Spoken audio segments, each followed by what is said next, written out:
میرے عزیزو، بہت بڑی نعمت اللہ تعالیٰ نے آپ کو دے رکھی، بہت بڑی نعمت۔ جیسے کہ میں نے پرسوں عرض کیا تھا، ساری دنیا جو ہے وہ لعنت کے تحت میں، دنیا کی حکومتیں، دنیا کی تجارتیں، دنیا کی زراعتیں، دنیا کی فیکٹریاں، یہ سب ایک طرف سے لعنت کے تحت میں، حدیث بات میں، دنیا ملعونہ وملعون ما فیہا، سب ایک طرف سے، الا ذکر اللہ وما والا وعالما ومتعلم، یہ چیزیں رحمت کے دائرے میں ہیں۔ اللہ تعالیٰ کا ذکر، اللہ تعالیٰ کے ذکر کی غایت جو ہے وہ اللہ کی اطاعت ہے۔ میری بات سمجھ رہے ہیں؟ جی کل مطیع ذاکر، اللہ کا ذکر، اللہ کے ذکر سے مراد وہ اللہ کی اطاعت ہے۔ اس کی اطاعت زبان کے ذکر جو ہوتے ہیں، سبحان اللہ الحمدللہ، جیسے الف با تا، وہ ابتدائی شکل ہے۔ اصل ذکر جب وہ اللہ کے اطاعت ہے، وہی اصل ہے۔ کل مطیع ذاکر، علماء نے لکھا ہے کل مطیع ذاکر، ہر وہ آدمی جو اطاعت میں ہے وہ اللہ کے ذکر میں ہے۔ الا ذکر اللہ، کہ اللہ کے ذکر کرنے والا، اللہ کے اطاعت کرنے والا، یہ رحمت میں، اطیعوا اللہ واطیعوا الرسول لعلکم ترحمون، صریح بات ہے۔ اور کون ہے رحمت میں؟ کہ عالم، کہ جس نے علم کو حمل کیا، علم کو اٹھایا ہے، علم کو حاصل کیا ہے، اور دوسرے نمبر میں جو علم کو حاصل کر رہا ہے، متعلم، یہ رحمت کے دائرے میں ہے۔ اور جو علم ذکر تک پہنچنے کے وسائل ہوں وہ بھی، للوسائل حکم المقاصد، یہ شریعت کا قاعدہ ہے، للوسائل حکم المقاصد، کہ وسائل کے لیے وسائل مقاصد کا حکم ہے۔ اگر کوئی مقصد اچھا ہے تو اس طرف اس کے تمام وسائل اچھے قرار دیے جائیں۔ جیسے نماز اچھی چیز ہے تو نماز کے لیے چلنا وہ بھی اچھا، نماز کا انتظار کرنا وہ بھی اچھا، نماز کے لیے مسجد بنانا وہ بھی اچھا، مسجد میں جھاڑو دینا وہ بھی اچھا۔ یہ شرعی قاعدہ ہے کہ للوسائل حکم المقاصد، وسائل کا وہی حکم ہے جو مقاصد کا ہے۔ عالم اور متعلم، اور عالم متعلم تک پہنچنے کے جتنے وسائل ہوں گے وہ بھی اس میں داخل ہے، یعنی رحمت کے دائرے میں جائیں گے۔ تو اس لیے میں نے کہا کہ آپ کو اللہ تعالیٰ نے بڑی نعمت دی ہے، بڑا شرف ہے، یہ بڑا شرف۔ دنیا میں شرف کی دو ہی چیزیں ہیں، ایک ایمان، ایک علم، اور کوئی چیز شرف کی نہیں ہے، باقی سب غرور کا سامان ہے۔ کس کا سامان ہے؟ غرور، وما الحیات الدنیا الا متاع الغرور، دھوکے کا سامان ہے۔ دھوکے سے بچنے کے لیے یہ دو چیزیں ہیں، ایمان ملا ہے تو علم ملا ہے تو یہ دھوکے سے پاک رہیں گے، دھوکے میں نہیں پڑیں گے، بلکہ ان کو شرف حاصل ہوگا۔ تو اس لیے میں نے عرض کیا کہ آپ حضرات کو اللہ تعالیٰ نے بڑا شرف بخشا کہ ایک نعمت میں آپ کو مشغول کر دیا، علم دین، علم دین، کہ یہ اصل چیز ہے۔ علم دین اصل چیز اس وجہ سے ہے کہ دنیا کو اللہ تعالیٰ نے حقوق ادا کرنے کی جگہ بتایا، آخرت کو اجر دینے کی جگہ بتایا۔ یہی بات ہے نا جی، یہ آپ کو اطلاع ہے، یہی بات ہے جی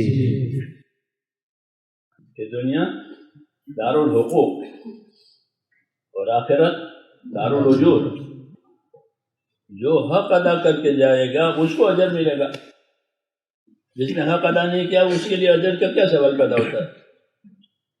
تو دنیا کو اللہ تعالیٰ نے حقوق ادا کرنے کی جگہ بتایا اور یہاں تعلقات پیدا کر دیے. آدمی پیدا ہوتے ہی اس کے تعلقات قائم ہو جاتے ہیں. جانور میں یہ بات نہیں ہوتی. آپ پیدا ہوئے، آپ کے ماں باپ ہو گئے، آپ کے اعزاء قریب ہو گئے، آپ کی زمین جائیداد ہو گئی، آپ کا ملک ہو گیا. ہاں، تعلقات. جب تعلقات ہوئے تو تعلقات کے حقوق ہوں گے، ورنہ تعلق کا کیا مطلب ہے نہیں بات. ماں باپ ہوئے تو ماں باپ سے تعلق ہوا تو ماں باپ کا حق ہو گیا. اولاد ہوئی تو اولاد کا تعلق تو اولاد کا حق ہو گیا. دنیا دارالحقوق ہے. تو حقوق ادا کرنے کے کیا طریقے ہیں؟ وہ طریقوں کا علم یہ ہے، علم دین،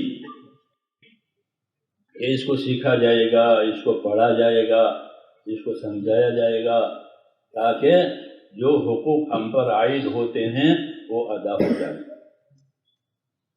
اس کے لیے یہ پڑھا جاتا ہے. حقوق کی معرفت کے لیے، حقوق کی ادائیگی کے لیے سب سے پہلے اللہ کا حق ہوگا.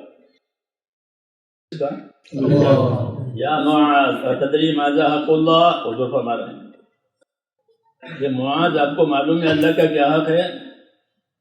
اللہ و رسولہ عالم. فرمایا اللہ کا حق یہ ہے کہ اسی کی عبادت کی جائے گی، اس کے ساتھ کسی کو شریک نہیں کیا جائے گا. تو یہ حق کی تعلیم دی ہے. پہلا حق تعلیم دے رہے ہیں حق کی. پہلا حق اللہ کا ہے، اسی کی عبادت کی جائے گی، اس کے ساتھ کسی کو شریک نہیں کیا جائے گا. یہ دلیل ہے کہ یہاں حقوق ہوں گے، حقوق کی تعلیم ہوگی، حقوق ادا کرنے کے طریقے ہوں گے. اس لیے یہ علم پڑھا جاتا ہے تاکہ اس حقوق کو ادا کر کے دنیا سے جائیں. بس یہی مقصد ہے. اللہ کا رسول، اللہ کا حق، اللہ کے نبی کا حق، کتاب کا حق، پھر اپنی ذات کا حق. آدمی پر اس کی ذات کا بھی حق ہے. پھر اور جتنے تعلقات ہوں گے اتنے حقوق ہوں گے. جانور پالا ہے تو جانور کا بھی حق ہو گیا، کیوں؟ جانور سے تعلق ہو گیا. یہ علم اس لیے دیا گیا کہ اس سے حقوق ادا ہوں گے. اور دنیا حقوق ادا کرنے کی جگہ ہے اور آخرت بدلہ پانے کی جگہ ہے. اس لیے اس کو پڑھنا ہے تاکہ حق کی ادائیگی ہو جائے. اس علم کو محنت سے لیا جاتا ہے کہ اس کے پیچھے محنت کرو، محنت سے اس علم کو لو. آسانی سے یہ نہیں ملتا، آسانی سے یہ نہیں ملتا. علماء نے لکھا ہے کہ علم دو محنتوں کے درمیان میں ہوتا ہے. جب دو محنتیں ہوتی ہیں تو علم ترقی کرتا ہے، علم پرواز کرتا ہے. ایک اس کے حاصل کرنے کی محنت، دوسرے اس پر عمل کرنے کی محنت. اس کے حاصل کرنے کی محنت تو شب و روز اس کے اندر لگو. صحیح سمجھنا، صحیح سمجھنا، صحیح یاد رہنا یہ ضروری ہے. کیوں کہ یہ علم حق ہے، اس میں احتمالات نہیں ہے، اس میں خیالات کو دخل نہیں ہے، ظن نہیں ہے، حق ہے. اس لیے اس کی محنت کرنی ہے، اس کو یاد کرنا ہے، اس کو صحیح سمجھنا ہے، صحیح سمجھنا ہے تاکہ کوئی شک باقی نہ رہے کہ میرے خیال سے یوں ہے، میرے خیال سے یوں ہے. یہ علم نہیں ہے، یہ علم نہیں ہے، یہ اس کا خیال ہے. اس لیے بزرگ فرماتے تھے کہ اطلب العلم قبل الظانین. اپنے خیال سے بات کرنے والوں سے پہلے تو علم حاصل کر لو. علم نہیں ہوگا تو اپنے خیال سے بات کرے، میرے خیال سے یوں ہے، میرے خیال سے یوں ہے، اس کا کوئی اعتبار نہیں ہے. سمجھ میں آئی نا بات؟ میرے خیال سے وہ کہے گا جس کو تحقیق نہیں ہے، اور جس کو تحقیق ہو وہ ایسا نہیں کہہ سکتا کہ نا یہ یہی ہے. دو چار ہی ہوتے ہیں، 5 نہیں ہوتے. قطعی بات ہے. تو اس نے کہا کہ اس طرح یاد کرو کہ وہ ایسا ہی قطعی مجھے یاد ہے ایسا ہی ہے. تو یہ محنت کرنے سے ہوتا ہے کہ اس کے پیچھے محنت کرو. صحیح سمجھنا، صحیح یاد ہونا، یہ ضروری ہے، کیونکہ یہ رہبری ہے، علم رہبری کے لیے ہوتا ہے، علم رہبری کے لیے ہوتا ہے۔ انبیاء کرام علم سے رہبری کرتے ہیں، ان کی باتیں قیاسی تجرباتی نہیں ہوتی، وہ علم سے رہبری کرتے ہیں۔ مولانا اجازت صاحب فرماتے تھے کہ قرآن پاک رسول صلی اللہ علیہ وسلم کا رہبر ہے، اور حضور صلی اللہ علیہ وسلم سارے عالم کے رہبر ہے، اور آپ کا رہبر کون ہے؟ قرآن پاک۔ قرآن پاک اللہ کا علم ہے، اللہ کا کلام ہے قدیم، وہ علم ہم کو ملا ہے، اس لیے اس کی یہ کہا کہ اس کو محنت سے پڑھو، اچھی طرح سے یاد کرو، سمجھو، اور یہ بتایا کہ اس کو ادب سے لو۔ کس سے لو؟ ادب۔ اسلام میں سب سے زیادہ آداب ہیں، الدین کلہ ادب۔ میں ایک بار دیوبند گیا تھا، جماعت لے کر عرب حضرات کو، محمود الحسن رحمۃ اللہ اس وقت دیوبند میں تھی، تو ہمارے حلقے میں آئے اور بات یہاں سے شروع کی، الدین کلہ ادب۔ یہ دین، ہمارا دین کیا ہے؟ سارا کا سارا ادب ہے، ہمارے یہاں ہر چیز کے آداب ہیں۔ تو یہ علم کہتے ہیں کہ ادب سے لیا جائے گا، تعظیم سے لیا جائے گا، اور اخلاص سے لیا جائے گا۔ اسے پڑھنے والے میں اخلاص، پڑھانے والے میں اخلاص، اخلاص سے اس کو لیا جائے گا، اللہ کو راضی کرنے کے لیے لیا جائے گا، آخرت بنانے کے لیے لیا جائے گا، اس لیے کہ یہ علم اترا ہے آخرت بنانے کے لیے۔ جس کو آخرت بنانی ہوگی وہ یہ علم لے گا، جو اس علم کو نہیں لے گا اس کی آخرت نہیں بنے گی۔ پکی بات ہے، دنیا کے علوم سے آخرت نہیں بنتی، دنیا بنتی ہے وہ اس کے لیے ہے، آخرت بنانے کے لیے، آخرت بنانے کے لیے یہ علم ہے، اور آخرت مقصود ہے، کیوں کہ آخرت کو بقا ہے، آخرت کو کیا ہے؟ آخرت کو بقا ہے، اور آخرت بطور بدلہ کی دی جائے گی۔ دنیا میں کیا کیا کر کے آیا تھا اس کا بدلہ آخرت میں دیا جائے گا، تو آخرت بطور بدلہ کی دیا جائے گی اور بحیثیت بقا کی دی جائے گی۔ آخرت کی دو صفتیں ہیں، ایک بدلہ ہونا، ایک باقی ہونا، سمجھ میں آئی بات؟ آخرت بنانے کے لیے اللہ تعالیٰ نے یہ علم دیا ہے، اس کو اسی نیت سے پڑھنا ہے کہ اس سے ہماری آخرت بنے، یہ ہماری آخرت بنے۔ اور یہ علم جو ہے ایک مشترک چیز ہے، سب کے لیے ہے۔ اسے بارش کا پانی کس کے لیے؟ تائیوان والوں کے لیے، تائیوان بارش ہوئی تائیوان کے لیے، پاکستان بارش ہوئی پاکستان والوں کے لیے، ایسا ہے جناب۔ یہ علم کس کے لیے؟ جیسے بارش کا پانی کہ وہ سب کی حیات کے لیے۔ وَجَعَلْنَا مِنَ الْمَاءِ كُلَّ شَيْءٍ حَيٍّ، پانی سے ہم نے ہر چیز کو حیات بخشی ہے۔ زمین کی ہر چیز پانی کی محتاج ہوتی ہے، اسے پانی اتارا، تو جس طرح پانی سے سب چیز کی حیات ہے، اسی طرح جو علم ہم کو ملا ہے اسی میں سب کی نجات ہے، باقی کسی علم میں کسی کو کوئی نجات نہیں ہے۔ وہ مادے کا علم ہے، دنیا کی چیزوں سے کیسے نفع اٹھایا جائے، وہ علم وہ ہے، وہ مادہ ہے، وہ مادہ کہتے ہیں، مخلوق۔ اس میں یہ کہ اللہ کو کیسے راضی کیا جائے اور آخرت کیسے بنائی جائے، حقوق کیسے ادا کیے جائیں، اس علم میں یہ ہے کہ اللہ کو کیسے راضی کیا جائے، کیونکہ اللہ کا راضی ہو جانا سب سے بڑی بات ہے۔ رضوان من اللہ اکبر، اللہ کا راضی ہونا یہ سب سے بڑی بات ہے۔ تو اللہ کیسے راضی ہوگا، تو یہ اس علم میں ہے کہ اللہ کیسے راضی ہوگا، اور اللہ کو راضی کرنے ہی کے لیے اس کو پڑھنا ہے، اس کو پڑھانا ہے، اس کو چلانا ہے، اور کوئی نیت معتبر نہیں ہے۔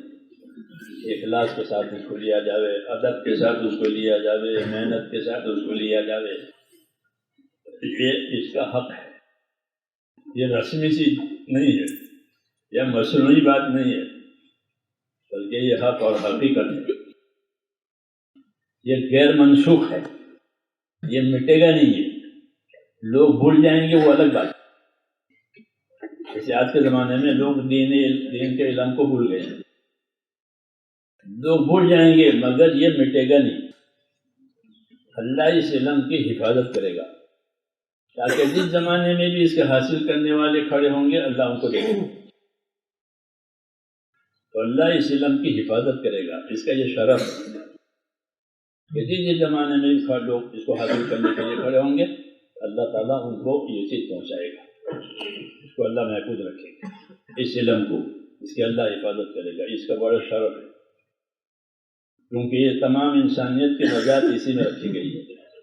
اس لیے جس طرح پانی کی ہر وقت ضرورت ہے اس علم کی بھی ہر وقت ضرورت ہے، پانی کی ہر وقت ضرورت، اس علم کی ہر وقت ضرورت۔ اس لیے حضور صلی اللہ علیہ وسلم اپنی بعثت کو، اپنے علم و ہدایت کو پانی سے تشبیہ دیتے ہیں۔ مثل ما بعثنی اللہ من العلم والہدى کمثل غیث، کہ جو علم و ہدایت پروردگار نے مجھے دیا ہے اس کی مثال کیسی ہے؟ بارش نہیں برسی ہے کہ سارا ملک پریشان ہو جائے گا، ہر شعبہ سوکھ جائے گا، خالی زمین والے نہیں، ہر شعبہ سوکھ جائے گا، تاجروں کی تجارت پھیل ہو جائے گی، حاکموں کی حکومت پھیل ہو جائے گی، سب چیزیں پھیل ہو، پانی نہیں ہے، پانی کی اشد ضرورت۔ تو ایسے ہی فرمایا جو علم و ہدایت پروردگار نے مجھے دے کر بھیجا ہے، مثال میں یہ پانی کی طرح سے، پانی کی ہر وقت ضرورت ہے، ہر ایک کو ضرورت ہے، ایسے ہی اس علم کی ہر ایک کو ضرورت ہے، ہر وقت ضرورت ہے۔ کمائی ہو تو علم کی ضرورت ہے، کھانا پینا ہو تو علم کی ضرورت ہے، حقوق ادا کرنے ہو تو علم کی ضرورت ہے، صحت میں علم کی ضرورت ہے کہ صحت میں کیا حقوق ہے، مرض میں کیا حقوق ہے، سفر میں کیا حقوق ہے، عذر میں کیا حقوق ہے، ہر وقت علم کی ضرورت ہے۔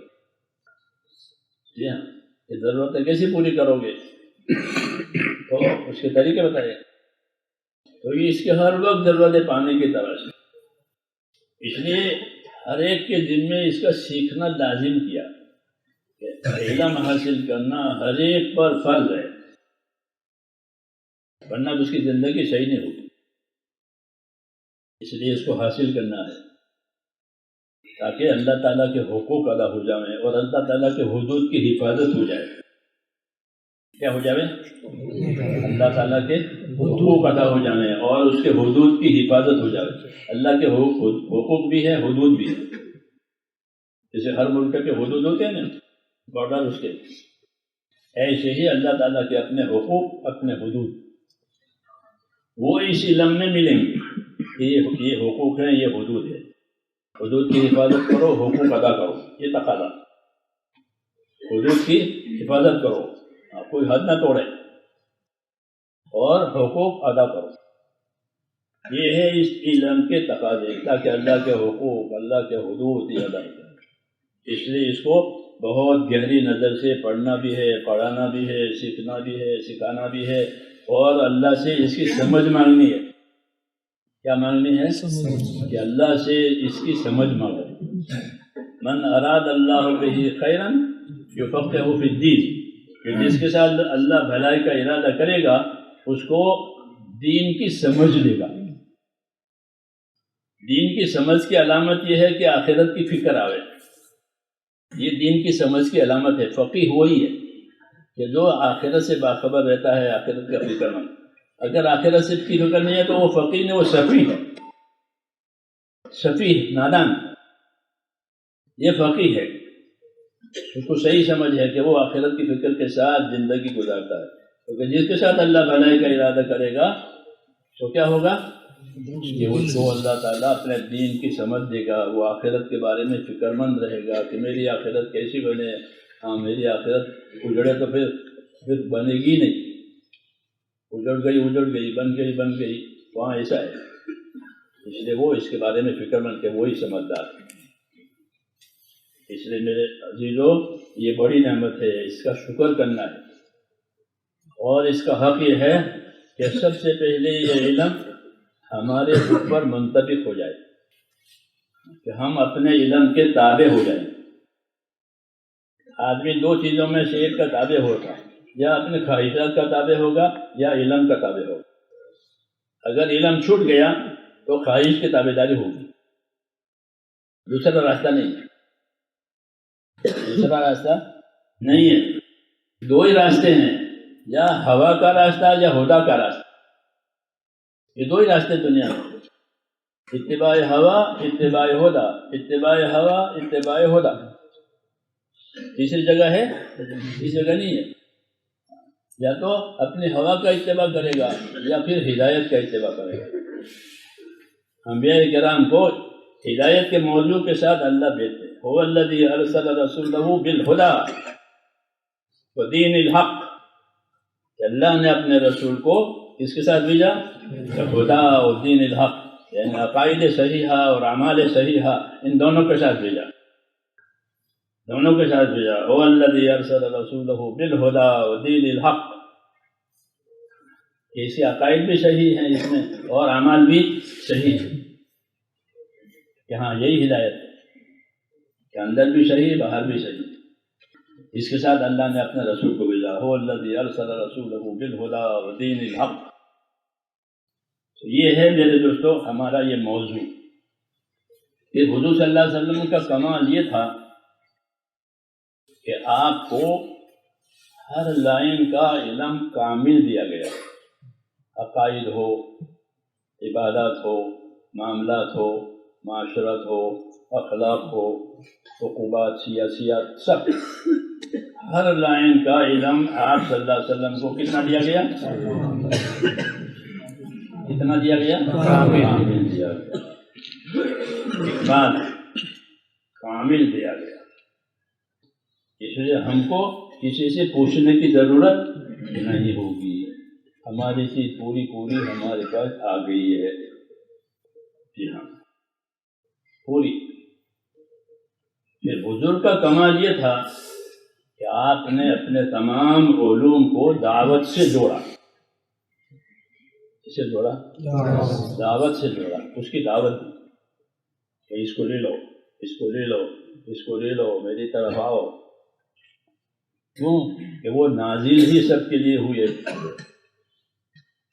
کس کے لیے؟ سب کے لیے۔ جب بارش کا پانی سب کے لیے اترتا ہے، اس طرح جو علوم آپ کو دیے ہیں وہ کس کے لیے؟ وہ سب کے لیے۔ جب سب کے لیے اترے ہیں تو پھر سب کو دینا پڑے گا، تو اس لیے آپ نے اپنے علوم کو کس کے ساتھ جوڑا؟ دعوت کے ساتھ جوڑا، علوم و دعوت دی۔ آپ کو مثال کے طور پر توحید کا علم ملا، فَاعْلَمْ أَنَّهُ لَا إِلَهَ إِلَّا اللَّهُ، یہ توحید کا علم دے رہے ہیں۔ فَاعْلَمْ أَنَّهُ لَا إِلَهَ إِلَّا اللَّهُ وَاسْتَغْفِرْ لِذَنبِكَ وَلِلْمُؤْمِنِينَ، توحید کا علم دے رہے ہیں۔ فَاعْلَمْ أَنَّهُ لَا إِلَهَ إِلَّا اللَّهُ، جب آپ کو توحید کا علم ملا تو آپ نے توحید کی دعوت دی، یا ایھا الناس قولوا لا الہ الا اللہ تفلحوا۔ یہ مثال ہے، یہ کیا ہے؟ یہ مثال کہ آپ کے جو علوم ہیں وہ دعوت سے جڑے ہوئے ہیں، کیونکہ وہ تبلیغ کے لیے ہے۔ جیسے کھانے پکتے ہیں تو کس کے لیے؟ کھانے کے لیے، مہمانوں کو کھانے کے لیے، یا مسکینوں کو کھانے کے لیے، یا اہل و عیال کو کھانے کے لیے، وہ کھانے پکتے ہیں۔ جن کے لیے کھانے پکیں گے ان کو بلانا پڑے گا، ابا کو بلاؤ کھانے کا وقت ہو گیا، تو ابا کو بلائیں گے تو کھانا پکائیں گے، کوئی مہمان ہے تو مہمان کو بلائیں گے، مسکین کو جانا ہے تو مسکین کو بلائیں گے، وہ بلا اس کو۔ جی ہاں، ورنہ اس کھانے کا کیا مطلب ہے؟ حضور صلی اللہ علیہ وسلم کی رحمت والی شان ہے، تو آپ نے اپنے علوم کو کس کے ساتھ جوڑا؟ دعوت کے ساتھ جوڑا، کہ آؤ اس کو لے لو، آؤ اس کو لے لو۔ یہ کمال ہے کہ میرے پاس امانت ہے، کیا ہے؟ کہ میں امین ہوں اس امانت کا، اس لیے مجھ سے یہ حاصل کرو۔ نماز مجھ سے سیکھو، صلو کما رأیتمونی اصلی، زکوٰۃ مجھ سے سیکھو، ادو ربع عشر اموالکم، ہر ایک کو مال والوں کو کہا کہ اتنی زکات ادا کرو، نماز اتنی نماز ادا کرو، شان ہو جاوے تو روزہ رکھو، سومو لرؤیتہ وافطروا لرؤیتہ، اور چاند ہو جائے تو عید کرو. سب چیزوں کے ساتھ دعوت جوڑی. سمجھ میں آئی بات؟ رحمت کہتے ہیں اس کو. کیا کہتے ہیں؟ رحمت. اس رحمت میں سب کو شریک کیا ہے. تو میں نے کہا رسول صلی اللہ علیہ وسلم نے اپنے علوم کو دعوت سے جوڑا، سب کی دعوت دی کہ اللہ کے بندو آؤ اور یہ خیر مجھ سے لے لو، مجھے دنیا اور آخرت کی خیر کے ساتھ بھیجا گیا ہے، اس کو قبول کر لو، سلامت رہو گے. میری کوئی غرض نہیں ہے، دیکھو میری کوئی غرض تم سے وابستہ نہیں ہے، تمہاری خیریت تمہاری بھلائی کے لیے یہ بات کہہ رہا ہوں. ہر نبی نے اسی طرح کیا ہے. تو آپ نے اپنے علوم کو دعوت سے جوڑا کہ اسلام کا یہی حق ہے کہ یہ حق ادا کرنا ہے. اس لیے میرے دوستوں جس طرح مال تجارت کے لیے ہوتا ہے، علم تبلیغ کے لیے ہوتا ہے. علم کس کے لیے؟ تبلیغ کے لیے. یہ حقوق کی تعلیم ہے تو حقدار کو حق پہنچ جائے. اس طرح مال تجارت کے بغیر بڑھتا نہیں ہے، مال تجارت سے بڑھ جاتا ہے. یہ علم بھی اس کی تبلیغ سے بڑھے گا، اس کے لینے والے پیدا ہوں گے، اس کے امان انصار پیدا ہوں گے. ہاں یہ بڑھے گی بات. اس لیے اس علم کو دعوت کے ساتھ جوڑا گیا ہے. اس لیے اس علم کے دو پہلو ہیں. ایک پہلو علم حاصل کرنے والے کا اپنا، کہ وہ اپنی ذات کو اپنے علم کے تابع کرے. یہ اس کا تقاضا ہے کہ اپنے ذات کو اپنے علم کے تابع کرے. کیوں کہ آدمی کی جتنی صلاحیتیں ہیں وہ سب صلاحیتیں امانتیں ہیں. کیا ہے؟ آنکھیں امانت ہے، کان امانت ہے، دل امانت ہے. کس دلیل سے؟ کئی دلیل سے کہ اس کے بارے میں سوال ہوگا. آنکھوں کا استعمال کیسا ہوا، کانوں کا استعمال کیسا ہوا، دلوں کا استعمال کیسا ہوا، سوال ہوگا نہیں ہوگا؟ ان السمع والبصر والفؤاد کل اولئک کان عنہ مسئولا. سب سے سوال. تو سوال ہونے کا مطلب یہ ہے کہ امانت تھی، اس میں کیا ہوا. اس لیے سب سے زیادہ ڈرنے والا کون ہوتا ہے؟ عالم. کیونکہ جانتا ہے ان سب باتوں میں سوال ہوگا، تو وہ سب زیادہ اس کو ڈر ہوتا ہے. یہی زیادہ اللہ سے ڈرتے ہیں. حضور فرماتے ہیں انی لاخشاکم واتقاکم، میں تم میں سب سے زیادہ اللہ سے ڈرنے والا ہوں. میں تم میں سب سے زیادہ اللہ کی ناراضگی سے بچنے والا ہوں. اتقاکم. کیوں؟ آپ کے پاس سب سے زیادہ علم ہے، آپ کے پاس سب سے زیادہ علم ہے اولین آخرین کا. تو اس علم کی عظمت کی وجہ سے فرمایا میں تم میں سب سے زیادہ اللہ سے ڈرنے والا ہوں. اس علم کی یہی خاصیت ہے کہ جب اپنی جگہ پر آئے گا تو عالم ڈرے گا. اسے کہ اللہ سے، اللہ کی عظمت سے، اللہ کی بڑائی سے کہ حقوق ہے، حقوق کی ادائیگی ہے، اور یہی اصل ہے. اس لیے میں نے کہا کہ اس علم کا پہلا حق یہ اپنی ذات پر، کہ اپنے آپ کو اپنا علم کا تابع کرو. کیا کرو؟ اپنے علم کا تابع کرو. جو بات پہنچی اس پر عمل میں لاؤ. یہ ہم کو حکم ہے، یہ ہم کو حکم ہے سب کو کہ جو بات تمہیں پہنچے اس پر عمل کرو. عمل کیا تھا نہیں کیا تھا، بات پہنچی تھی نہیں پہنچی تھی، اس کا سوال ہے کہ جو بات پہنچی تھی اس پر کتنا عمل ہوا. 5 سوال ہے نا. تو 5 سوال میں سے ایک سوال یہ بھی ہے کہ جو باتیں پہنچی تھی اس پر کتنا عمل ہوا. تو اس کا تقاضا ہے. اس لیے اس علم کا تقاضا میرے بھائیو یہ ہے کہ ہم اپنے آپ کو کیا کریں، اپنے اس علم کو اپنا تابع کریں. علم میں 2 قسم کے احکام ہوتے ہیں، امتثالی، امتناعی. 2 حکم ہوتے ہیں. ایک امتثالی یعنی اس کا ادا کرنا ضروری ہے، ادا کرنا پسندیدہ ہے. ایک امتناعی حکم ہوتے ہیں. امتناعی حکم کا مطلب یہ ہوتا ہے کہ اسے بچنا ضروری ہے، اسے احتیاط ضروری ہے. یہ 2 حکم ہوتے ہیں، 2 قسم، امتثالی، امتناعی.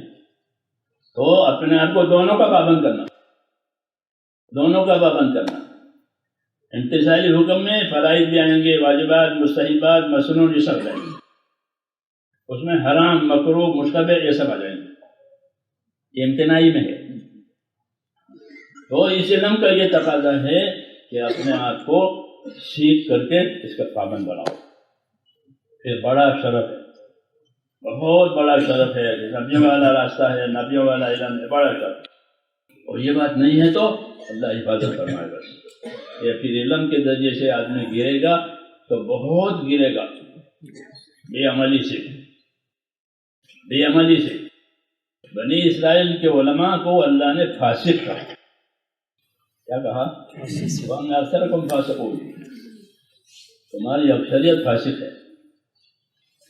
اور ان کی کمزوریاں، ان کے فسق کی باتیں بہت تفصیل سے قرآن پاک میں، انہوں نے یوں کیا ہے، انہوں نے یوں کیا ہے، انہوں نے یوں کیا ہے۔ کیوں؟ تو ان کو فاسق کا حکم دیا، علماء فاسق ہیں، سمجھ میں آئی بات؟ کیوں؟ کہ انہوں نے اپنے آپ کو علم کا تابع نہیں کیا، انہوں نے اپنے آپ کو اپنی خواہشوں کا تابع کیا، اور خواہشوں کی تابع داری اتنی کی کہ اپنے علم کو خواہش کے تابع کیا۔ اتنا بڑا جرم ہے ان کا۔ آپ قرآن شریف پڑھتے ہیں کہ انہوں نے تحریف کی اپنی کتابوں میں، تحریف ہر حکومت میں بڑا گناہ ہے، آج بھی۔ اگر آپ پاسپورٹ میں تحریف کریں کہ 10 کو 11 بنا دیں، یہ پاسپورٹ 10 تک ہے تو اس کو 11 بنایا، اور اس کا پتہ چلا، پھر آپ کو کہیں بھی آگے نہیں جانا دیں گے کہ اس نے پاسپورٹ میں تحریف کی ہے۔ آج بھی کہ قانون کو بدلا ہے، تحریف کو بدلا، اس نے قانون کو بدلا ہے۔ اس کو 10 سال کے لیے دیا تھا، اس نے 11 سال بنائے، اس کو 12 سال بنائے، 11 کو 12 بنا دیا، یا 12 کو 13 بنا دیا۔ تو یہ تحریف کہلاتی ہے۔ تحریف کہتے ہیں قانون بدلنے کو، تو قانون بدلنے کا حق کسی کو، کسی حکومت میں نہیں ہوتا۔ تو اللہ کی تو بڑی حکومت ہے، وہ اللہ کی بات بدلتے تھے، یحرفون الکلم عن مواضعہ۔ اتنے جری ہو گئے تھے اپنے علم میں، تو ان کو فاسق کہا، ان کو لعنت ہوئی۔ کیا ہوئی؟ اور اسی وجہ سے کہ ان کو علم ملا اور اپنے آپ کو علم کا تابع نہیں کیا، علم کو اپنے تابع، بڑا جرم۔ علم کو اپنے تابع کیا، اپنے خواہشات سے، اپنے علم سے اپنے خواہشات پوری کی، لوگوں کا مال کھایا ناجائز طریقے سے، اور قانون کو اور کتاب کو بدل دیا، قانون بدل دیا، بڑا جرم ہوا۔ اس لیے وہ معلوم ہو گئے، مردود ہو گئے، ان کے لیے کوئی جگہ نہیں ہے۔ ہماری بات صحابہ سے شروع ہوتی ہے، یہاں کہ صحابہ کو جو بڑی چیز ملی تھی، جیسے ان کو فسق ملا تھا، صحابہ کو تقوی ملا تھا۔ کیا ملا تھا؟ صحابہ کو کیا ملا تھا؟ ہاں، کہ علم کی یہی غایت ہے کہ علم سے تقوی پیدا ہوتا ہے۔ انی لاخشاکم واتقاکم، تو صحابہ کرام کو تقوی ملا۔ ایسے تمام ہمارے اکابر کہ ان کی زندگیوں میں کیا ملے گا؟ آپ کو تقوی ملے گا۔ حضرت کی کتاب چھوٹے حضرت شیخ کی اکابر کا تقوی، ہمارے بزرگوں تقوی، وہ فسق کے مقابلے میں ہے تو ان کو فسق ملا، اور یہاں کیا ملا؟ تقوی۔ ہاں، تو یہی اصل ہے، انی لاخشاکم واتقاکم، میں تم میں سب سے زیادہ اللہ سے ڈرنے والا ہوں، میں تم میں سب سے زیادہ تقوی والا ہوں۔ سمجھ میں آئی یہ بات؟ حضرت عمر رضی اللہ عنہ کو عبد الرحمن بن عوف نے کسی نے بتائی کہ بیت المال میں جو مال آتا ہے آپ خرچ کر کے اس کو ختم کرتے ہیں، بیت المال میں مال جمع رہنا چاہیے، کس لیے کہ نوائب حوادث آتے رہتے ہیں تو ضرورت پڑتی ہے مال کی، تو آپ مال کو جو ہے نمٹاتے رہتے ہیں۔ تو فرمایا تمہاری زبان پر شیطان بول رہا ہے۔ کیا کہا؟ تمہاری زبان پر شیطان بول رہا ہے کہ اللہ نے ہم کو تقوی دیا ہے، ہر چیز کا بدل ہے۔ وَمَن يَتَّقِ اللَّهَ يَجْعَل لَّهُ مَخْرَجًا وَيَرْزُقْهُ مِنْ حَيْثُ لَا يَحْتَسِبُ۔ اللہ نے ہم کو تقوی دیا ہے تو ہمارے کاموں میں آسانی آئے گی۔ تمہاری زبان پر شیطان بول رہا ہے کہ تم رائے دے رہے ہو کہ مال رکھو، حوادث کے لیے، نوائب کے لیے. تو صحابہ کرام کو کیا ملا تھا؟ تقویٰ ملا تھا. اور یہی اصل ہے، یہی اصل ہے، یہی اللہ کی ماننا چاہیے. اللہم انی اسألک الہدی والتقی، معصور دعا، اللہم انی اسألک الہدی والتقی. اے اللہ ہم کو ہدایت بھی دے اور ہم کو تقوی والا بھی بنا دے، ہماری راہ بھی صحیح ہو، ہاں، اور ہمارے اندر تقوی ہو، اللہ کا ڈر ہو، تاکہ احتیاط ہو جاوے ہر اس بات سے جس بات سے اللہ ناراض ہوتا ہے. کیونکہ علم تو اسی کے لیے ہے کہ بچنے کی چیزوں سے بچیں اور کرنے کی چیزوں کو کریں. اسی کا نام علم ہے. بچنے کی چیز سے نہ بچے، کرنے کی چیز نہ کرے، وہ جاہل ہے، وہ نابینا ہے. کیا ہے نابینا؟ ہوتا ہے نہ جانے کی جگہ پر چلا گیا، نہ جہاں پاؤں نہیں رکھنا وہاں پاؤں رکھ دیا، بیچارہ نابینا ہے. ہاں، تو اس کی حرکتیں اپنے ارادے کے تابع نہیں ہوتی، کیونکہ اس کی آنکھیں نہیں ہے. تو اس طرح کہ یہ اندھے ہیں، جاہل ہیں، بغیر علم کے چلتے ہیں. ایسے تو اللہ تعالیٰ نے ہم کو میرے عزیزوں یہ بڑی نعمت دی ہے. یہ علم اصلاً تو آخرت بنانے کے لیے ہے. جیسے دنیا کے علوم ہوتے ہیں، بڑی بڑی ڈگریاں لوگ لیتے ہیں، ہم کو کوئی اختلاف نہیں، لیکن یہ علم جو ملا ہے یہ خاص آخرت بنانے کے لیے دیا گیا ہے. خاص، کیونکہ آخرت اصل ہے، دنیا تو گزارا ہے، یہاں سے آدمی گزر جائیں گے، مالدار بن کے، غریب بن کے، سب کچھ بن کے، آخر گزرنا ہی گزرنا ہے. پھر جہاں رہنا ہے وہاں سے جانا نہیں ہے، اس لیے وہاں پوری تیاری کے ساتھ جانا ہے کہ پھر وہاں سے کہیں جانا آنا نہیں ہے. وہاں جو فیصلہ ہوگا وہ آخر ہوگا، کوئی اپیل نہیں ہوگی، کوئی مراجعت نہیں ہوگی. اس لیے یہ علم اصلاً آخرت بنانے کے لیے ہے. صحابہ کرام یہ فرماتے تھے کہ انما ہممنا الآخرہ ولیست ہممنا الدنیا، کہ ہمارے عزائم، ہمارے ارادے کس چیز کے ہیں؟ آخرت بنانے کے ہیں، کیونکہ ہم آخرت والے ہیں. ان الدنیا خلقت لکم وانکم خلقتم للآخرہ، حدیث شریف میں کہ ان الدنیا خلقت لکم وانکم خلقتم للآخرہ. دنیا کو اللہ نے تمہارے لیے پیدا کیا ہے، یہ بشارت ہے. یہ بشارت، پوری دنیا تمہارے لیے، سونا چاندی جو کچھ ہے وہ سب تمہارے لیے. یہ پہلا جملہ بشارت کا ہے. دوسرا جملہ ذمہ داری کا ہے. وَإِنَّكُمْ خُلِقْتُمْ لِلْآخِرَةِ، تم کو کس لیے پیدا کیا ہے؟ آخرت کے لیے پیدا کیا ہے. یہ ذمہ داری بتائی، پہلی بشارت ہے، دوسری ذمہ داری ہے. یہ نبیوں کا طریقہ ہے کہ اپنے کام کو بشارتوں سے اور ترغیبوں سے دیتے ہیں. پہلے بشارت سنائی کہ پوری دنیا تمہارے لیے نعمت ہے، لیکن تم کو آخرت کے لیے بنایا ہے. تو پھر آخرت بنانے کا یہ علم ہے کہ اسے اپنے آخرت بناؤ، کہ ایمان یقین بھی صحیح ہو جاوے، عبادتیں بھی صحیح ہو جاوے، اعمال اخلاق یہ سب صحیح ہو جائیں. دوسروں کے ساتھ کیسا رہنا ہے وہ بھی سمجھ میں آ جائے، اللہ کے ساتھ کیسا رہنا ہے وہ بھی سمجھ میں آ جائے. کہ اللہ کے ساتھ کیسا رہنا ہے، کہ اللہ کے ساتھ ایمان، اخلاص، استقامت، یہ اللہ کے ساتھ. بندوں کے ساتھ کیسا رہنا ہے، کہ بندوں کے ساتھ رہنا ہے انصاف اور احسان کے ساتھ. کہ بندوں کے ساتھ، کہ بندوں کے ساتھ کیسے رہو گے؟ فإن اللہ یأمر بالعدل والإحسان، اللہ حکم دیتا ہے اس چیز کا، انصاف کرنے کا، احسان کرنے کا. یہ بندوں کے ساتھ، ایک دوسرے کے ساتھ انصاف سے رہو، یہ ہمارا علم ہے. دوسروں کے ساتھ کیسے رہو گے؟ اغراض کے ساتھ نہیں. دنیا میں لوگ اپنی اپنی اغراض کے ساتھ رہتے ہیں. تو دنیا کی ترقی ہوگی، اگر وہ اغراض قربان کرے تو ان کی ترقی نہیں ہوگی. دنیا میں اغراض کے ساتھ رہتے ہیں. ہم کو کیا ملا؟ کہ بندوں کے ساتھ انصاف سے رہو. جو اپنے لیے پسند کرو وہ دوسروں کے لیے پسند کرو، جو اپنے لیے ناپسند کرو دوسروں کے ناپسند کرو. یہ انصاف. اور انصاف سے اوپر کیا؟ احسان. انصاف سے بھی رہو اور ان کے ساتھ احسان بھی کرو. اللہ احسان کو پسند کرتا ہے کہ میری ذات سے دوسرے کو فائدہ ہو جائے، مجھے اس سے کوئی فائدہ نہیں لینا. یہ نبیوں کے طریقہ ہے کہ میری ذات سے دوسروں کو فائدہ ہو جائے، مجھے ان سے فائدہ نہیں لینا ہے، مجھے فائدہ اللہ سے لینا ہے۔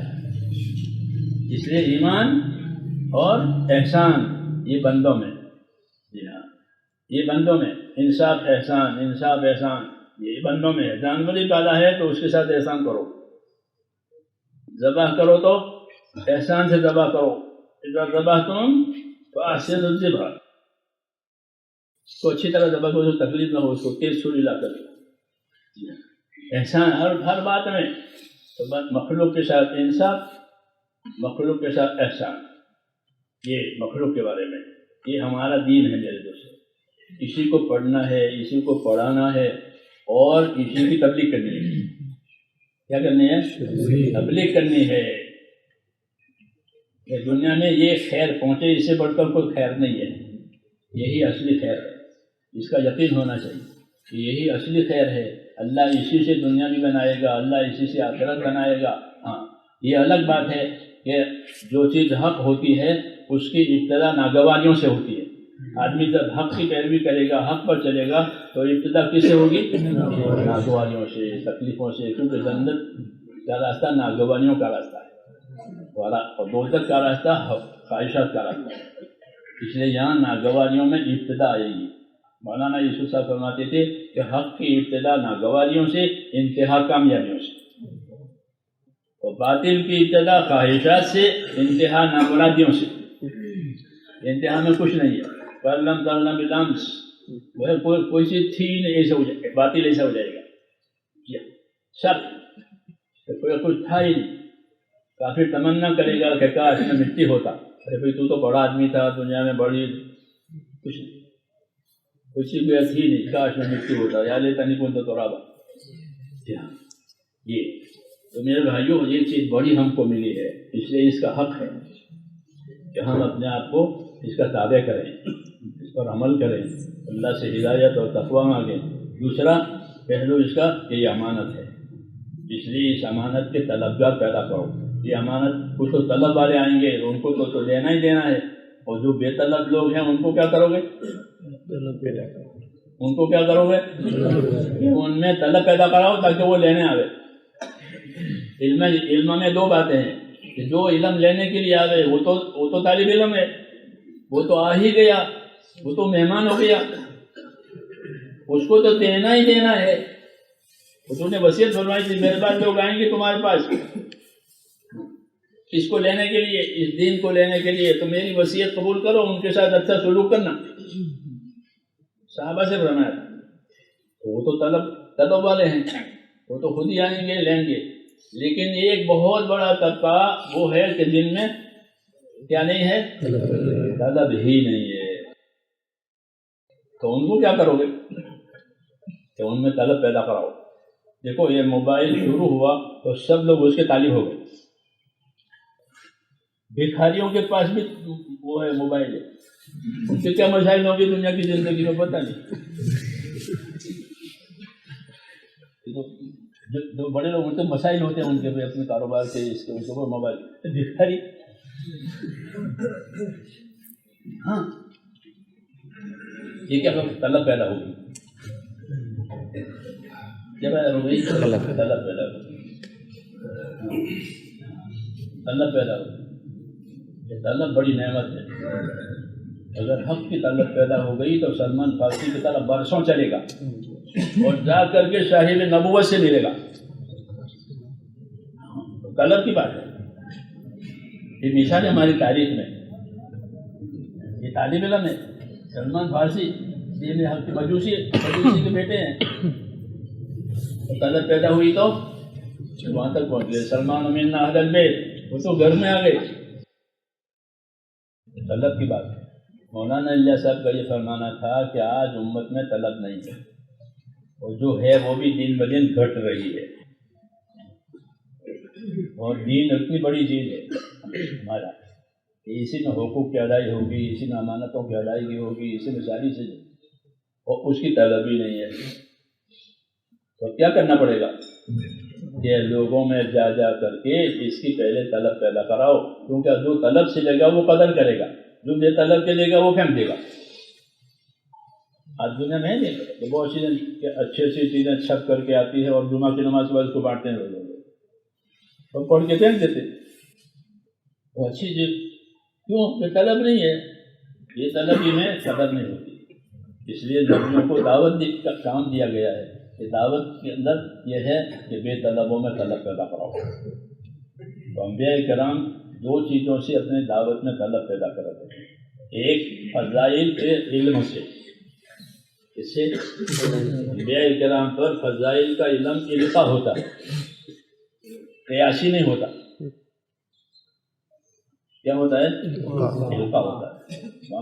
وما نرسل المرسلین الا مبشرین ومنذرین، یہ فیصلہ کہ ہم نبیوں کو مبشر اور منذر بنا کر ہی بھیجتے ہیں کہ وہ لوگوں کو بشارتیں سناتے ہیں اللہ کے انعامات کے، اللہ کے اکرام کے، حالات کے اچھے ہونے کے، مستقبل کے اچھے ہونے کے، یہ بشارتیں سناتے ہیں.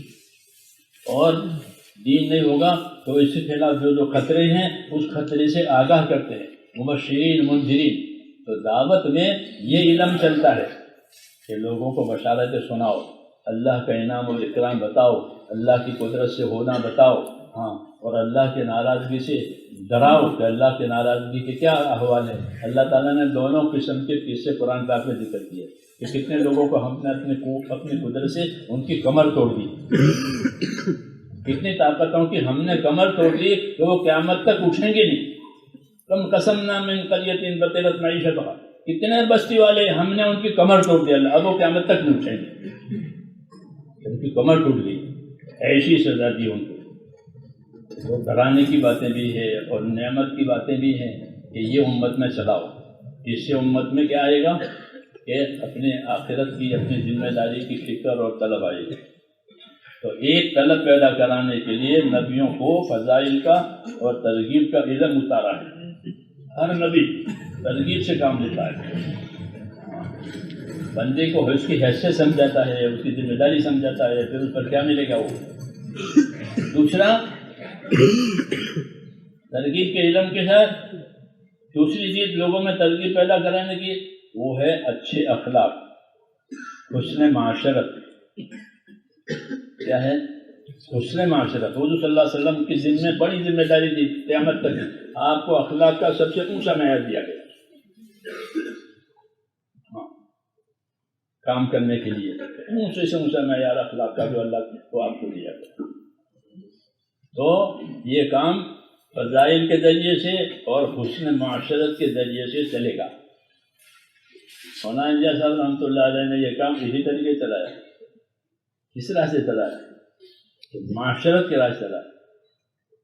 آپ ملاقات کرتے ہیں کسی بھائی کی، بھائی کون ہے، آپ کا کیا نام ہے، تو بھائی دیکھو میں اور آپ بھائی ہیں، ہم نے اپنا کلمہ پڑھا ہے. بھائی والا رشتہ کھڑا گیا، اب تو شاید دنیا کے مسلمان بھائی ہو گئے. معاشرت کے راستے سے چلایا. مالیات کا راستہ نہیں کہ مال دے کر بنایا ہو یا دبدبے سے بنایا ہو، کہ نہیں، اس راستے سے. یہی نبیوں کا طریقہ ہے. اس کو خیرخواہی کہتے ہیں، ہمدردی کہتے ہیں، ہمدردی کا راستہ، دین و نصیحت. اس راستے سے چلایا. اس لیے اپنے اس کام کو سمجھنے کی بہت ضرورت ہے. تبلیغ اس کو سمجھنے کی بہت ضرورت ہے. سمجھ کرو کہ اس کی کیا بنیادیں ہیں اور کس بنیاد سے یہ چلے گا اور چلتا رہے گا. اس کو سمجھنا ہے. محنت جو ہوتی ہے وہ اچھی چیز ہوتی ہے، لیکن محنت مقصد کے لیے ہوتی ہے. محنت کے لیے نہیں ہوتی. محنت اچھی چیز ہے لیکن محنت کس کے لیے ہوتی ہے؟ کسی مقصد کے لیے ہوتی ہے. آدمی ہل چلاتا ہے تو ہل چلانا مقصد ہے، بولو تو کیا مقصد ہے؟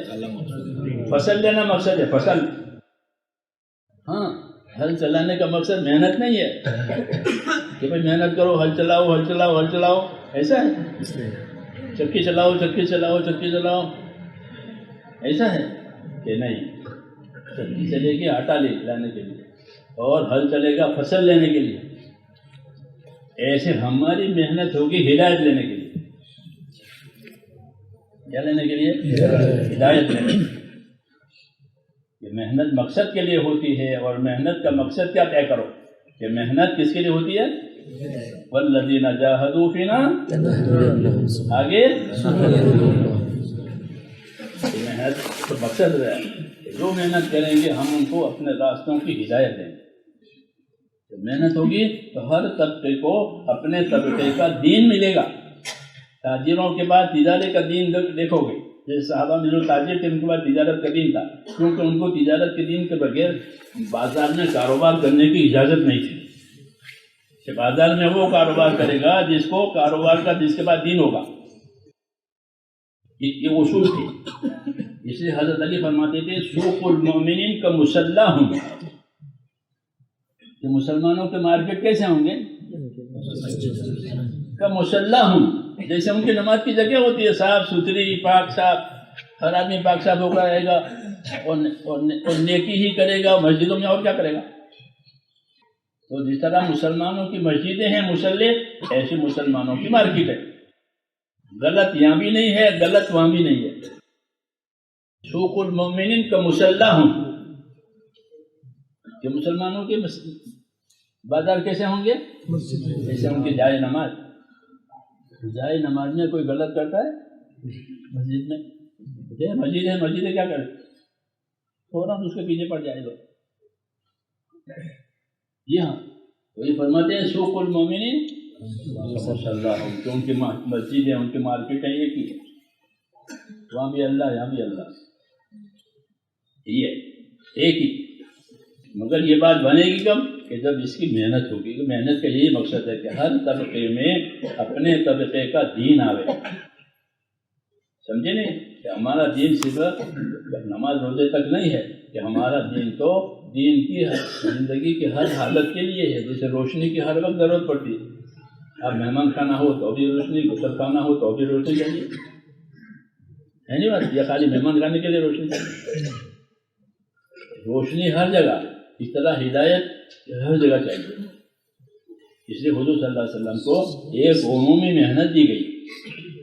کیا دی گئی؟ عمومی محنت. وہ عمومی محنت ترغیب سے فضائل سے، حسن معاشرت سے، اخلاق سے، صبر سے.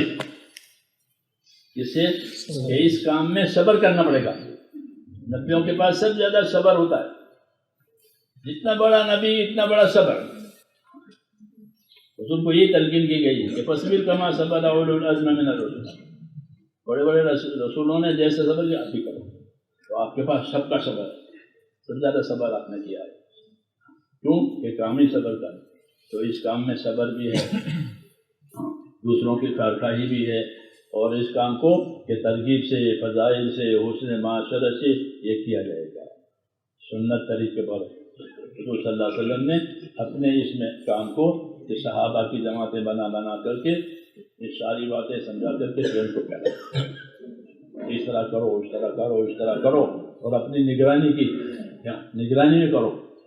چنانچہ کرتے تھے اور پھر وہاں سے کارگزاری بھیجتے کہ یہ کیا ہے، یہ کیا ہے، یہ آپ نے فرمایا اتنا ہوا ہے، آگے آپ کے خط کا انتظار ہے، آگے آپ کی ہدایت کا انتظار ہے.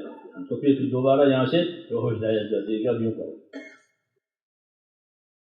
نگرانی میں، تاکہ صحیح چیز چلے. جو چیز صحیح چیز چلے گی، صحیح ہوگی، اللہ اس کی تائید کرے گا. اللہ غلط کی تائید نہیں کرتا. غلط کی اور باطل کی تائید اللہ نہیں کرتا. اللہ کس کی تائید کرتا ہے؟ جو چیز صحیح اور حق ہو. اس لیے صحیح چیز ہو. تو یہ ہم کو طریقہ دیا گیا ہے اس محنت کا، اور یہ علم دیا گیا، اس کی حیثیت ہے. اس کا یہ مذاکرہ ہم نے کیا ہے آپ حضرات سے. تو اس لیے یہ ایک اللہ تعالیٰ کی امانت ہے. کیا ہے؟ امانت. یہ دنیا کمانے کے لیے نہیں ہے، دنیا کے اغراض کے لیے نہیں ہے، بلکہ آخرت بنانے کے لیے. اس لیے اصلی غایت یہی ہے کہ اسے ہم اپنی آخرت بنائیں گے، اور دنیا میں جن کا حق ہوگا وہ ادا کریں گے. جس کو حق نہیں معلوم ہے اس کو حق بتائیں گے، بھائی تیرا یہ حق ہے، تو اپنا حق لے لے. اس لیے امت میں دین کی طلب بھی پیدا کرانی ہے، اور جب ان میں طلب آئے تو ان کو دین دینا بھی ہے. طالب علموں کو تو آپ دین دیتے ہیں، وہ تو طالب بن کر آئے، اور جو طالب نہیں ہیں ان کو کیا کرنا؟ کہ ان میں طلب پیدا کراؤ کہ آخرت کے انعامات، دنیا کی برکتیں بتاؤ. کہ دین کرو تو یہ برکت ملے گی، یہ فضیلت ملے گی، دعائیں قبول ہوگی، روزی میں برکت آئے گی. طلب پیدا کرانے کے لیے. پھر جب اس میں طلب پیدا ہوگی پھر وہ برکت کے لیے نہیں کرے گا بلکہ اپنی ذمہ داری پوری کرنے کے لیے کرے گا. مولانا جیسا کہ برکتیں بتاؤ، یہ لوگ برکت کی وجہ سے کریں گے، برکت کے شوق میں، لیکن جب ان کو کام سمجھ میں آئے گا پھر وہ برکت کے لیے نہیں کریں گے، اپنی ذمہ داری پوری کرنے کے لیے کریں گے کہ میری ذمہ داری ہے، مجھے اللہ پوچھے گا. برکت تو آنے والی ہے، برکت کہاں جائے گی؟ تو یہ ترغیب کا طریقہ ہے. اس طریقے سے اس طریقے سے لوگوں میں کیا آئے گی کہ طلب آئے گی. اور یہی اصل ہے کہ امت میں سے طلب ختم ہو گئی ہے. جی ہاں، دنیا غالب آ گئی ہے. اس لیے دنیاوی ماحول میں سے نکل کر کے دینی ماحول میں رہنا اور دینی ماحول میں رہ کر کے دینی کام کرنا اللہ تعالیٰ نے اس میں تاثیر رکھی ہے. جب اس طرح آدمی چلتا ہے ایک مدت تو اندر کچھ پیدا ہوتا ہے، دل میں پیدا ہوتا ہے، اندر ایک تاثر پیدا ہوتا ہے، ایک شعور پیدا ہوتا ہے. اس کی وجہ سے زندگیاں پھر بدلتی ہے. پھر اس دعوت کو کہ دعوت کو یقین کے ساتھ، عبادت کے شوق کے ساتھ، علم و ذکر کے ساتھ کرنا ہے. ہاں، علم و ذکر کی ہمارے اندر بہت کمی ہے، بہت کمی ہے علم و ذکر کی. حالانکہ علم و ذکر تو ہماری دعوت کے دو پہیے ہیں. مولانا فرماتے تھے کہ ہماری دعوت کے دو پہیے جیسے گاڑی کے دو پہیے ہوتے ہیں، اس پر وہ گاڑی رہتی ہے. جی ہاں، پہیے نہیں ہو تو کیسے چلے گی؟ ایک گزرنی پڑے گی. علم و ذکر یہ تو اس کے پہیے ہیں، اس کے بغیر وہ کیسے ترقی کرے گی؟ تو علم و ذکر کے ذریعے سے اللہ کا بھی حق ادا ہوگا، بندوں کا بھی حق ادا ہوگا. جب دیکھیں گے لوگ کہ اس میں حقوق کی ادائیگی ہے، سلامتی ہے، خیریت ہے، تو پھر اس کے راستے چلیں گے. چنانچہ دعوت کی اس محنت کے ذریعے سے راستے چلیں. جیلوں میں بھی جیل والے کہتے ہیں ہمارے پاس آؤ اور ان کو سمجھاؤ. ملکوں میں جیل میں آؤ اور جیل میں سمجھاؤ لوگوں کو. تو وہ جانتے ہیں کہ ہمارے قانون سے ان کی اصلاح نہیں ہوتی، سزا سے اصلاح نہیں ہوتی، اس سے اصلاح ہوتی ہے. کیوں کہ اس میں خدا کا خوف آتا ہے، آخرت کی فکر آتی ہے. وہ سمجھتے ہیں کہ اس میں سدھار زیادہ ہے تو معاونت کرتے ہیں کہ اس میں یہاں آؤ. ہمارے پہلے دہلی میں ساتھی جاتے تھے اور منگل کو اور کام کرتے تھے بڑے بڑے جیل میں. وہ خود کہتے ہیں کہ آؤ سمجھاؤ. اور رمضان میں بھی آؤ. رمضان میں وہ روزے رکھتے ہیں، قیدی اور تراویح ہوتی ہے، شہری افطاری سب. کیوں دیکھتے ہیں کہ اس میں فائدہ ہے. بتاوا جیل کے افسر نے کہا یہ رمضان میں بہت سکون ہوتا ہے، یہ لڑتے نہیں ہیں قیدی. تو ایسا کرو سارا سال رمضان رکھو.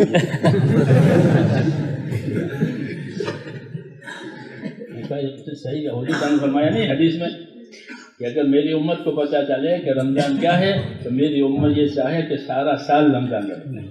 ہماری بات حق ہے، اس کو سمجھ میں آئی بات کہ سارا سال رمضان رکھو. کیونکہ ہمارا کام ہے، کام کی برکتیں ہیں. چاہے کہیں بھی کرو کام اپنی برکتوں کے ساتھ، دین اپنی برکتوں کے ساتھ ہوگا، کہیں بھی کرو. ہاں، انکار کرنے والا بھی اقرار کرے گا کہ بات یہی ہے. تو پھر یہ تو ایک مثال ہے یار، اللہ تعالیٰ نے اس کو اس طرح اس کام کو آسان کیا، ہر تک پہنچایا. تو اس کی ضرورت ہے میرے دوستوں. اسی نیت سے کریں، یہی سے دم کے تابع اپنے آپ کو کرنا ہے اور امت کو اس میں سے حصہ دینا ہے. کیا دینا ہے؟ امت کو اس میں سے حصہ دینا ہے کہ جو جس بات سے ناواقف ہو اس بات سے اس کو واقف کرنا. یہ حصہ دینے کا مطلب ہے. جی ہاں، جو ایمان کی حقیقت سے ناواقف ہے ان کو ایمان کی حقیقت سمجھانا، جو فرائض سے بے خبر ہے ان کو فرائض بتانا کہ اللہ نے ہمارے دل میں کیا ہے، اس کی فضیلت ہے. تو یہ اس سب کا حصہ ہے. اس سزا کے مطابق ان کو دیا جائے گا، لیکن پہلے طلب کر لیجیے. جب طلب پیدا ہوگی تو وہ پوچھے گا، تب وہ سیکھے گا. اس لیے پہلی ذمہ داری آج کے زمانے میں یہ آئی ہے کہ دعوت کے اس موجودہ طریقے کے ذریعے سے امت میں طلب پیدا کراؤ کہ امت اپنے آخرت کی فکروں کے ساتھ زندگی گزارے. صرف خروج مقصود نہیں ہے. مولانا جی ایسا فرماتے تھے خروج، قافلوں کی نقل و حرکت، یہ تو ہمارے کام کی الف تا ہے. یہ ان کے ملفوظات میں ہے نہیں ہے. کافروں کی نقل و حرکت یہ کوئی انتہائی چیز نہیں ہے، یہ تو ہمارے کام کی ابتدا ہے. جیسے الف با تا ہوتے ہیں نا، یہ تو ابتدا تو ہونی چاہیے. الف با تا پڑھے مگر آگے کیسے جائے گا؟ لیکن اسی میں رہ جانا ہے، الف با تا میں یہ نہیں، آگے جانا ہے. اسے کہتے ہیں کہ ہمارا یہ کام آگے صحیح چلا تو مسلمانوں میں وہ دینداری آئے گی جو 700 سال پہلے تھی. ایسی دینداری لوگوں میں آئے گی، ایسے پابند لوگ بنیں گے. یہ فرماتے ہیں کام صحیح چلا تو مسلمانوں میں اپنے دین کی پابندی، اپنے دین کی عظمت اور دین کے تقاضے پر ایسے چلیں گے جیسے 700 سال پہلے. ایسا کام ہے، سمجھے نہیں؟ اس لیے وہ شکایت کرتے تھے کہ لوگوں نے بدایت کو غایت بنا دیا. ہدایت کو غایت نہیں بنانا ہے، بدایت کو بدایت میں رکھنا اور غایت کو غایت سمجھنا. کہ اصل تو بھائی کہ مسلمانوں میں دینداری آ گئی، مسلمان اپنے دین کا حق ادا کرنے والے بنے. ہر طبقہ اس لیے محنت کرنی ہے، اس کی دعوت دینی ہے.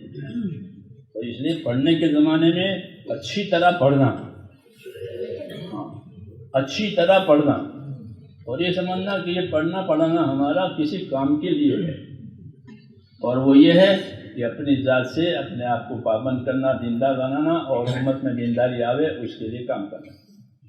یہ خلاصہ ہے. اور کام کرنے کا وہی طریقہ ہے، قربانیوں کے ساتھ، ترغیب ترہیب کے ساتھ، اخلاق کے ساتھ، اخلاص کے ساتھ، حسن معاشرت کے ساتھ یہ کام چلے گا.